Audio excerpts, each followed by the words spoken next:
Welcome to NewsOK TV. I'm Dave Moyes. This week we go one-on-one with Governor Mary Fallin, talking about her political career and what's next for her. We also remember those lost at Pearl Harbor, hear what ODOT has planned for Broadway Extension, and visit a new brewery in Midtown. First up, the Oklahoma's Dale Denwald sat down with Governor Mary Fallin to discuss the past 8 years and what might be on her horizon beyond the state capitol. Raise your right hand. State after me. Congratulations, Governor.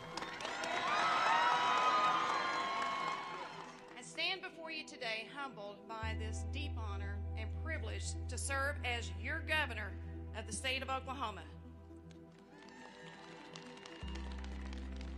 Now, as governor, my #1 goal will be to bring an end to the economic stagnation that our state has been facing, to deal with our budget deficits, and to also work on the lost opportunities that our Oklahoma families have faced.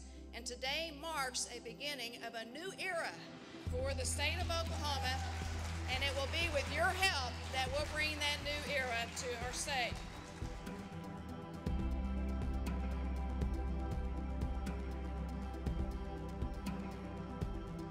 What's next for me? Well, first of all, my husband and I, once we get through the changeover and the transition to the new governor, Governor Stitt, which will be January 14th, we're actually going to be there, hand over the power, and then we're going to take a vacation. And by ourselves, no children, no security, just by ourselves. And we're very excited about that. And of course, we've been preparing the office for the transition and all of our different divisions of government, because we believe in a smooth transition of power, which is important. But we also have to prepare for ourselves, and we began moving all of our towels and sheets and pots and pans and all those things to our house. Well, in say 2 or 3 years' time, where are we going to see the name Mary Fallin? Well, that's a big question. You know, I hope I'll be able to take off several months and spend time with my family. I have a new grandson that's 3.5 months old, and of course spend time with my husband and get our house in order. And then I'd like to do some consulting, maybe serve on some corporate boards and help on economic development projects. I've had a big interest in criminal justice reform, and we've made some great strides in that particular space over the past couple of years. And so things I've had a heart for, I hope to continue to do some work for, and always want to focus on bringing jobs and opportunities here. You know, when I was elected as governor in the year 2011, I promised the people of Oklahoma that we were going to get Oklahoma back on its feet, that we were going to continue to restore our finances, to help build stronger families and a stronger economy, and that we were going to create jobs in our state. And that's exactly what we've been working on for the last 4 years. When you're new to politics, you know, you're pretty, this is it, there's, in my opinion, no opinion. But when you learn more once you're in public service, and especially when you're at this level, or even at the congressional level, where I had the chance to serve for 4 years, you see kind of the bigger picture of things. So, like today, I had a big announcement on some commutations of low-level offenders who had addiction issues that have been given 10 years or more in prison. But under current state law today, they probably would have gotten no prison time at all, or maybe just a few years. So I did some commutations today. But one of the reasons that was important to me was when I first came into office, seeing the big picture of things. We had about 12,500 children who had been neglected or abused or abandoned and ended up in Department of Human Services care. And my mother was a social worker back when I was a young girl. And then I see that the kids who are in Department of Human Services care, they have parents, a parent or maybe more parents, or living with a grandparent whose mother or father have addiction issues. And so they end up in the system. And then when you get out of the correctional facilities, then you can't find a job because you got a felony behind your name, and maybe you didn't complete your education. So when you look at the big picture, and that's been the beauty of having a job like this, all the different things that affects the prosperity, the economics of a state, the education of a state, societal challenges that a state has to take care of, then you start seeing things in the big picture and hopefully being able to make the changes that will make a difference. And one of my favorite sayings is that people don't care how much you know until they know how much you care. And when you're able to have the authority to act on things that can make a difference for your state, and as people, you know, be bold enough to do it. It's easy to shy away when you might be voting on some legislation, or as a governor signing having the opportunity to sign something, and maybe you think in your heart it would be wrong policy for Oklahoma because you know something maybe other people don't know, or maybe they just don't understand. Follow your heart and make the right decision. I've had to make a lot of tough decisions over the years of things that maybe my own political party, some or majority of, might have supported legislatively, but I didn't think it was good policy for the state of Oklahoma, and vetoed it. And so you got to be bold and brave and follow your heart, and you may make some mistakes here and there, but it's always an opportunity to learn and do something better. And I am convinced there is no issue, no problem that cannot be solved without the wonderful talents and the ingenuity of our people. It's our nation that is slowly emerging from the worst economic downturn since the Great Depression. But our state has been fortunate to fare better during these very difficult times and during the economic downturn, primarily because of the strength of our energy and our agriculture industries. But we have been impacted, and too many Oklahomans are either unemployed or underemployed. And that's why my administration, along with the legislature, will focus on policies that create jobs. Is there anything that you would change that you've done in your years of service? And maybe let's focus on your terms as governor. Is there anything that you would change? Oh, well, you know, what I wish I could have changed, there were so many years after we climbed out of the recession we were in 2011 when I took office. Finally, in 2013, we had $530 million in savings, up from $2 when I took office. We had dropped our unemployment rate from 6.2% down to 3.9% by 2013. 2014, the oil bust happened, and it lasted for a long period of time. 3 years, we had budget shortfalls that kept happening. If I could have changed the world economics, OPEC, and all the other things happening with the energy sector, and could have done something about it, I would have loved to, because it really hurt my soul that we were doing so well, and then oil went from 107 a barrel down to 26, totally out of my control. And it was hard to get the legislature to quit using what we call one-time funds. In other words, we were balancing the budget for decades. Wasn't something new, but for decades we'd take a pot of money that would not be there the next year and using it to supplement some of the shortfalls that we had for our appropriations. It was hard to break that long habit and cycle up, and we finally did up until this year. We stopped the use of one-time funds. It'd be like if you bought a car and you made your down payment, but you knew you couldn't make your car payment the next month. It was foolish the way we'd been budgeting. So we finally stopped that this year, got our budget on sound fiscal footing in a much better place with 3.4% unemployment. Now we're going to have about $500 million in savings when I leave. But I wish I could have not had such a struggle trying to fix a lot of those things. And I'm not blaming the legislature totally, but I do have to have their cooperation to fix some of the budget issues. And of course, I vetoed a budget last year after special session and called it back into a second special session because I wanted to get a teacher pay raise, and we hadn't done that.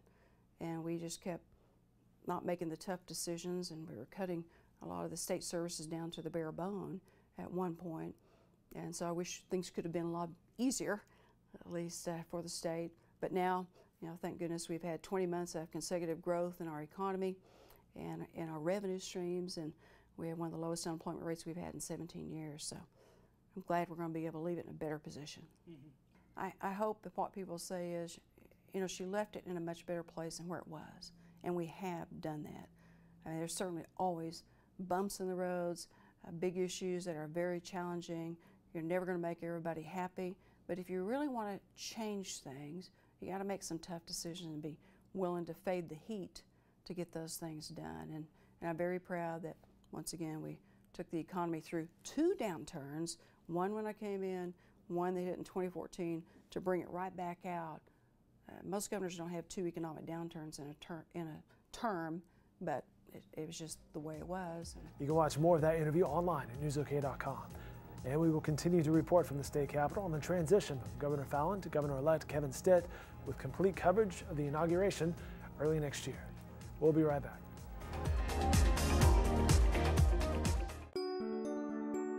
The public's perception of Bodine, there was no learning going on. The kids were not engaged. It was very transient.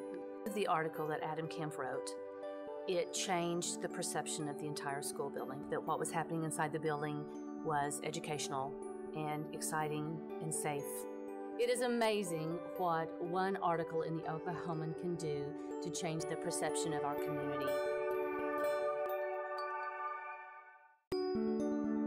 I'm not interested in the fluff and the repetition that is so common in other news sources. My time is valuable.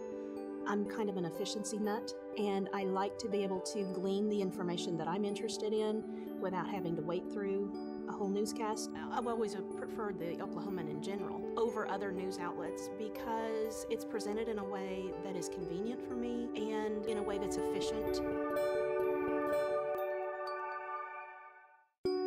I do sometimes use Facebook or BuzzFeed as a source of information, but it's definitely not my top source. I am sure a lot of my friends think that those sites are legit. I want to be able to believe what somebody's saying and know that it's not just an opinion. The Oklahoman is definitely a resource that I turn to for the true facts. After I've seen what's going on elsewhere, I will definitely turn to the Oklahoman to see what's really happening.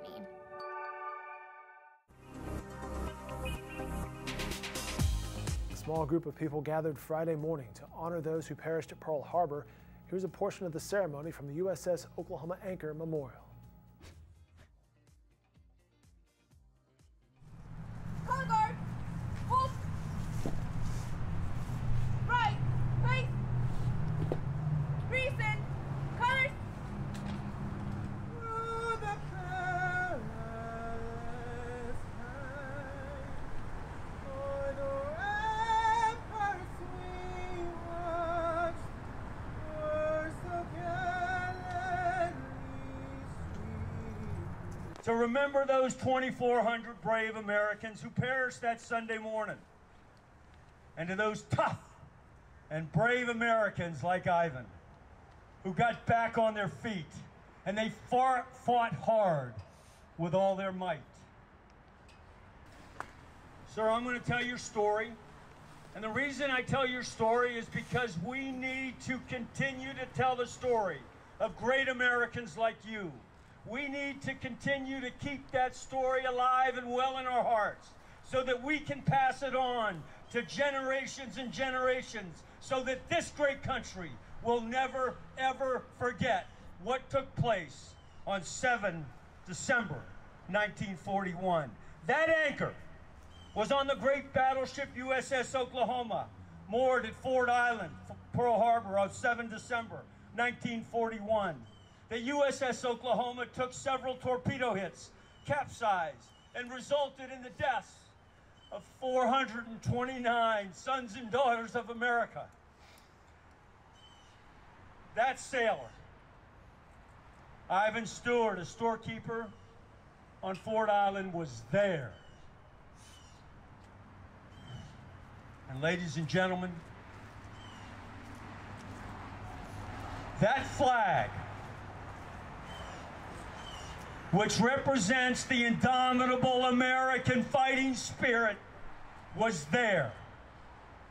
Her gentle wave quickly turned into a determined and relentless stars and stripes, and quickly awakened a sleeping giant. My friends, the day after the attack, President Roosevelt addressed our nation, and you heard his words from the Northwest Classen JROTC. But I want to quote a couple of paragraphs that are powerful. And so if I might piggyback on you, thank you so much. Think about 77 years ago, President Franklin Delano Roosevelt reached out to this country, and this is what he said. No matter how long it may take the United States to overcome this premeditated invasion, the American people, in their righteous might, will win through to absolute victory. With confidence in our armed forces and unbounded determination, dedication, and drive of our people, we will gain the inevitable triumph. So help us God.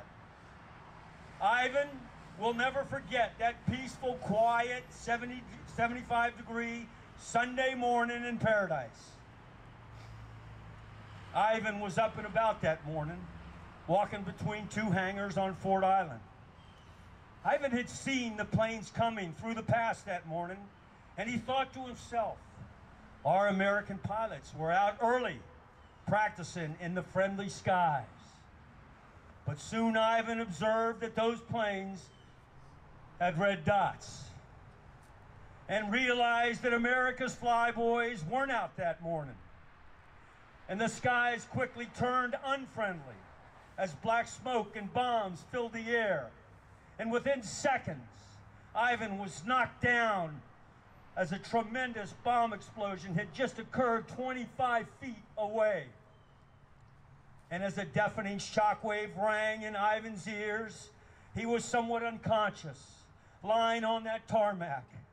And in a nanosecond, this tough storekeeper was awake, and he crawled to the airplane hangar for cover.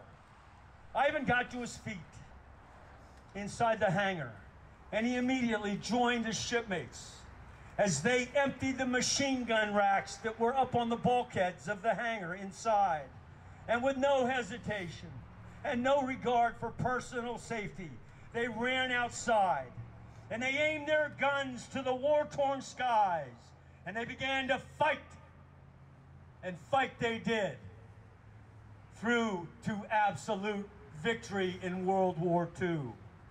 The primary targets in this surprise attack were the battleships on Battleship Row moored to Fort Island, the battleship of the USS Oklahoma, where a tough 22-year-old sailor, his name was Ed Veazey, he was stirring about in his berthing quarters. It was breakfast time as the sailors were headed to Waikiki Beach or to church services. And in the same moment, when Ivan and his fellow sailors were fighting up on that flight line, a call came over the 1MC of the USS Oklahoma, general announcing system, and this is what the sailors heard. General quarters, all hands, man your battle stations. And in an instant, Ed Veazey, a gunner's mate, ran topside to his gun turret as torpedoes slammed into the hull of the Oklahoma. Ed and his gun crew fought back with that gun turret. Airplanes were everywhere. Wheeler Army Airfield, Naval Station Pearl Harbor, and Hickam Air Force Base, all were under attack. And soon the USS Oklahoma hull began to break apart, and it flipped over, and many of the crew inside were trapped. And more of that ceremony can be found online at newsok.com.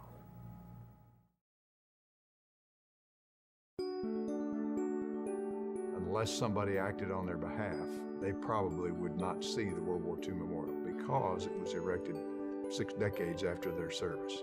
The coverage that we received in the Oklahoma brought some big-time financial support that allowed us to take well over 2,000 Oklahoma veterans to D.C. at no cost to them. The Oklahoma and other foundations have literally put feet and wings to our mission.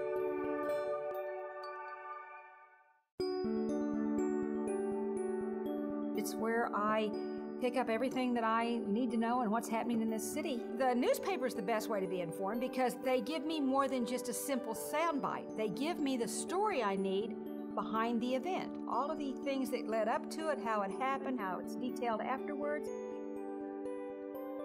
I don't know about it unless I've read it in the Oklahoman.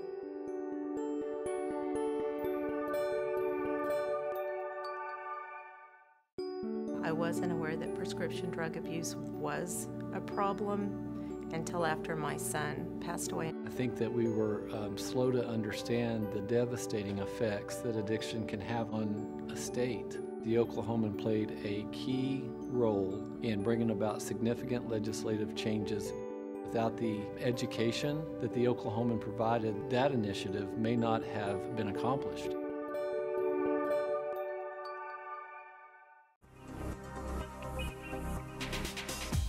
Welcome back. Last week, I caught up with Terry Angier from the Oklahoma Department of Transportation. Terry told me about the upcoming construction that will affect drivers going from downtown Oklahoma City up to Edmond. So we've been working on this corridor between Edmond and Oklahoma City, downtown Oklahoma City, I-235 Broadway Extension, for years, if not decades. So this is the last large one, and actually it's the largest one that we just let to contract to the tune of $105 million when you add incentives. This will go right through the interchange on I-44. So it's the lanes that are widening from 2 to 6, in some cases to 8 lanes. What's really interesting about this part is there's 11 bridges, which is quite a few in an interchange, and 2 to 4 of them are the larger and longer ones. So we have some flyovers over the interchange that will separate traffic, especially between Broadway Extension and West, the movements that are going or coming from the west part. So it's going to look very different than what we're used to. It's going to look very much like the Lake Hefner Parkway flyovers or the Dallas style. So we're very excited, but we want to remind drivers that we still have about 2.5 years left of this. So we ask them to enjoy it through the holidays, but really go back to the detour routes and stay off Broadway as our logo has indicated. So the timeline they're looking at, there was over 700 days in the contract. Once we sit with the contractor, we can really hone it down more.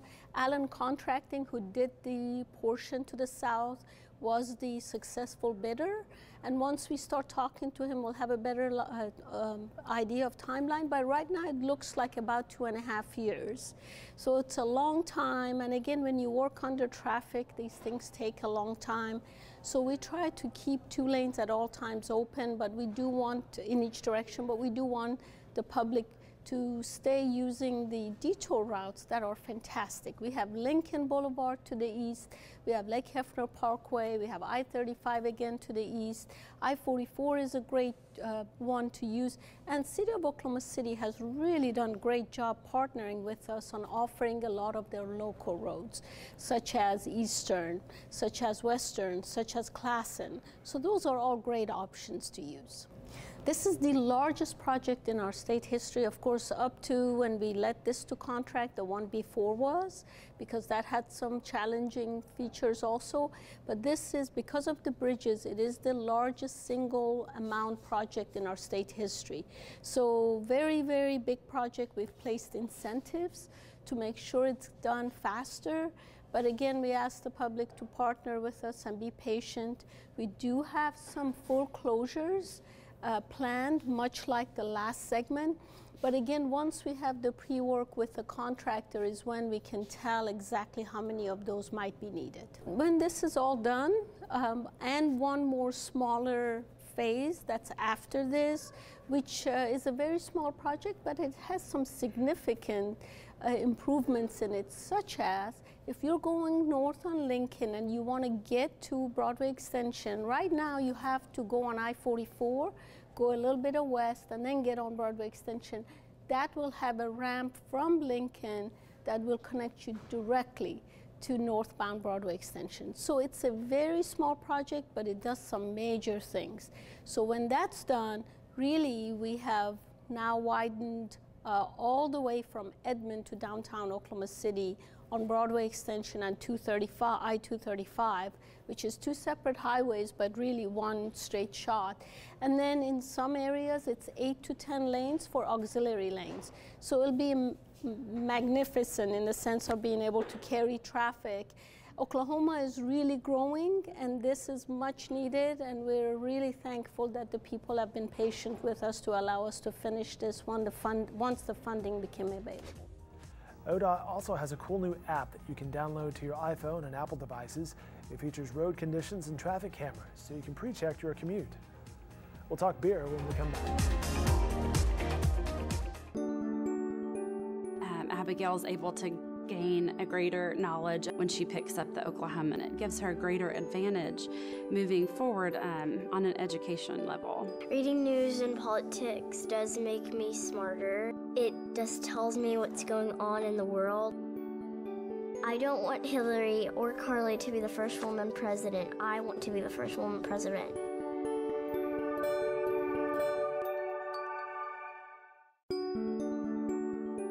I don't want to have to spend the time to look at a Twitter post and decide whether or not that's a legitimate post or not. What I'm interested in is the news, and I want the news to be reliably reported. I can trust that the Oklahoman has reporters that are going out and checking the sources, and I can trust that the information that's in the paper is factual.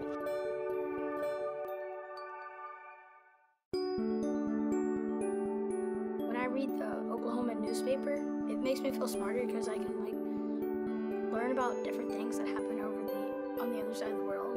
Well, it's something that my friends don't do, and they're like, "Where do you get all this information?" I'm like, "But you know, the Oklahoman newspaper, we're like, we don't do that. We play video games." It makes me feel smarter than them, and I like doing, and I like being smarter than other people.